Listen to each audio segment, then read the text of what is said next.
So, Wayne? Where's the curtain? I don't know. This isn't the hall. It's a house. Yeah, on the way in, I saw a post box. I think it said Gill's house. Is it the year 3000? Don't know. Not much has changed. Oh, we do live underwater. Oh yeah, I think we're in a fish's house. Oh. Well, that's odd. Shall we continue the videos here, or? I think. It appears that the same board has been moved to here. So it's not on a wall. It's on a bookcase. Yeah, but I feel like I've already filmed here, Wayne. Time travel. I'm the Doctor. What? So now we're going to Surds. Yes, it's chapter 2 from this book. Absolutely. And it's, you do it a bit at GCSE, but we do it a bit more here. Yes, so firstly, I'll give you a few examples. What is a surd? Well, a surd is a root number that can't be simplified. So these are a few good examples. So the first one, we have root 4, and that one isn't a surd because it becomes 2. Because 2 times 2, is 4, and it's the reverse. Again, here, root 144, that's just 12. Same reason. Yep. But here, root 5, I can't think of a number that squared makes 5. And quite rightly, there isn't one. Root 5 would be the simplest way of expressing this. This is a surd, it's an irrational constant. You can't express this in any other way. No, if you wrote it as a decimal, it would be 2 point something recurring. You've gone for heaven. So that's the easiest way to express it, and in fact it's the way you have to express it if you get a question of surds. Absolutely. Sometimes you have to simplify them as the next step. And for that, we're going to require some rules. We are going to require some rules. So, shall I give you a few examples and you talk through them? I think that's a good plan. Okay, so if we have root 2 times root 2. Okay, well when you have root 2 and the same numbers in the middle, we can call it A, because that's the same thing. Yeah, this would be the way to express the rule algebraically. Unlikely that this would be a question, but it's worth noting. It would actually equal A, because it's like removing the roots. If the numbers are the same. So in this case it would be 2. 2. Very good, very good. Now how about I mix it up a bit? Alright. Root 2 times, say, root 3. Because now it's not A and A, it would be A and B. Okay. So, like Wayne said, we'll put it in as A and B. A and B, because the different letters represent different numbers, that's why we use the different letters. So the root doesn't disappear, so we still have that. But it does become root AB. Now, when algebraic form, when it's AB, it means A times B. There's an invisible multiplication sign in between, is what it means. Yep. So, up here it becomes root 2 times 3. Which is 6. Very, very good. Yeah, which isn't a number that we can write in any other form, so we keep it as a surd. Yes, if this could be simplified, then you would do that. So if it was... I'm trying to think of an example. Oh, if it was root 2 times root 8, that would be root 16, that'd be 4. So these are multiplication rules. How about, I'll give you some division rules just to get it out of the way. Okay. What about if we had root 4 over root 16? Okay, so we have root 4 over 16. It's sort of like it's all in a big root. So I can do it in algebraic form again. So we have root A over root B. The same as the whole thing. AB. In fact, I really express this in the wrong way. Normally in an exam they'd give you root 4 over 16 was perhaps a more difficult question for me to have answered you there, because then you have to express it this way, because then it means something here. They normally ask it that way around. It's the same as writing that thing, so you can then do these things separately. They both become something, so that becomes 2, that becomes 4, and you simplify that to a half. Always check if your answer is in its simplest form in surds. So they'll always want that. And sometimes they ask for it, but sometimes they don't, and they will always want it in its simplest form unless stated in another form. Yes. So I think that's all of our rules. It's just worth mentioning very, very quickly. There isn't really any rules with plussing and minusing. Exactly. So root 3 plus root 2 can't be simplified anymore. That's just how it is. But there is a few things that can be simplified. It's a bit more complicated. Say something like root 12. There's a product rule, because we know the rules root A times root B equals root AB. So we can sort of do this in reverse. We can think of this as the AB. So what we want to do is we want to think of two numbers that times together where one of them can be simplified further. That's what you're looking for. And in this case, 4 times 3 equals 12, therefore root 4 times root 3 must equal root 12. And you'll notice this root 4 can be simplified. As Triv said, if you're simplifying this, it makes sense to have one that can be simplified, otherwise you're not simplifying at all. Absolutely. So then that becomes 2, and it still becomes 2 times root 3, but you write it as just 2 root 3. It means exactly the same as 2 times root 3. And that's how you simplify Surds. Yeah. Because this one can't be expressed in a better way than this. So that's how you do it. Now, unfortunately, it goes on even further than this. This is about where it stops at GCSE, but here we go on even further into rationalising the denominator. Now, you do touch on this briefly at GCSE, but now we're going to take it an extra step further. So we'll go with the first bit. 3 over root 6. Now, root 6 can't be done in any other way. If you use your product rule we just did, the root 2 times root 3, neither of them can be simplified, so it will just go back to root 6. It would, and as the name suggests, rationalising the denominator, this is the denominator, we don't want it to be a surd. That's right, we want to get rid of the surds on the bottom. As they are irrational, we're going to rationalise it, make it a rational number. Yeah. How on earth can we do that? Well, we need to times this by the root 6, but both top and the bottom. And the reason for that is your rule, root A times root A is A. If you times root 6 by root 6, you're going to get 6. It's going to get rid of the surd on the bottom, but then you have to do it to the numerator as well. Remember, you can do anything to a fraction as long as you do it to both the top and the bottom. So, with our rules, we had root A times root A becomes just A, so the bottom part becomes 6. This can't really be simplified any further, so it becomes A times B, 3 root 6. That's fine because that has been simplified. There is a further step you can make at this point. The 3 divided by 6 is the same as a half root 6. The 6 does nothing, you can't divide that by 2, but both the 3 and the 6 have a common factor and it becomes a half root 6 as its simplest form. Which is good. But sometimes it's not just one number on the bottom. No, and this is the step above GCSE. This you do not even touch on at GCSE. And it's rationalising the denominator again, but we do special things now. We do special things. We do something called the conjugate pair, which will come clear in a second.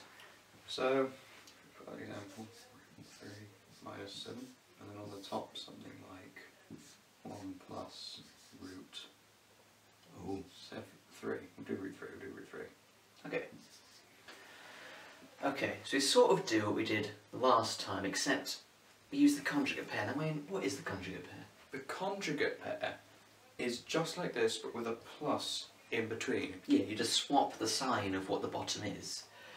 So we have to times both the top and the bottom by the conjugate pair of this number. It's nice to think about it all in brackets. So it'd be root 3 plus 7 in this case, and like before you have to do the same to the numerator, and you always do have to do the same to both the denominator and the numerator. If you were to have times by just the root 3, you wouldn't have got rid of it. It would have become, that would have gotten rid of. The root 3 times root 3 would become 3.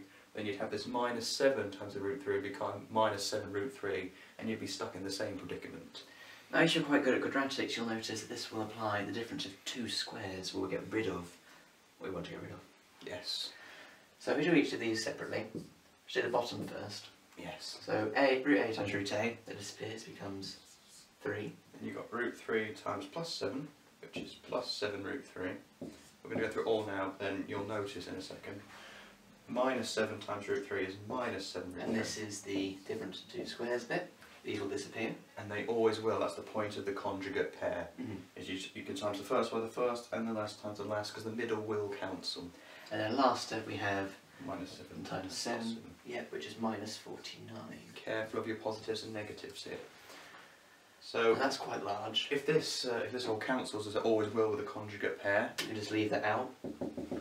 We'll just do this for now, or I'll write it out in a second, but first we should do the top half. so we're going to have 1 times root 3, that's just root 3. 1 times 7 is 7. Root 3 times root 3 is just 3.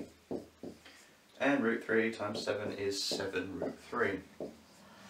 Now we need to simplify some of this down. So at the top we have 7, or root 3 plus 7 root 3, so it's 8 root 3. Right, so we've got this 8 root 3. And we have 7 plus 3, which is 10, so it's 10 plus 8 root 3. Okay. Here's quite a bit simpler, we just have 3 minus 49. It's minus 46. Yeah. Like that. And you can't divide anymore, I don't think. Or does it divide by 2? All of these would all divide by 2. So you could do that. So you could simplify it to minus 5 okay. plus 4 root 3 over 23, or minus 23. Alternatively, minus Could be in front of the whole fraction. here. And that's as simple as it gets. Now you've got a surd on the top. You don't That's worry fine. about that, it's just the denominator part you want to get rid of. And when you went straight to a harder example, sometimes they only have one number at the top, but often they do have 2, so you have to use your foils. I think that's all you explained to do. I think now we should do a test yourself question. Yes, in all the videos in our A-level series we're going to try and do a test yourself. You may have noticed in the first video we did one. Brief mention, we're going to do it in all of them if we can. We're going to try and do an exam paper question if we can, to try and give you a feel of what they're all going to be like. So let's crack on to that. Alright. Question time. Test yourself, page 31, question 5 from this book. Absolutely. It's from a question from an exam paper as always. It's AQA 2001 this one, so it could come up, it could be this hard. That's Yeah. what we try and do. So I'll read out the first part, 2 parts of this question, Okay. and then we'll do it. So 5A says express, open bracket, root 7 plus 1, close bracket, squared, in the form a plus b root 7, where a and b are integers. That bit's important. Yes, so you're going to boil down to some number plus some amount of root 7. That some amount can be 1, don't expect a number always. Sometimes it can just be 1 root 7, and you would just express that as root 7. Yeah. And that would count as being b root 7.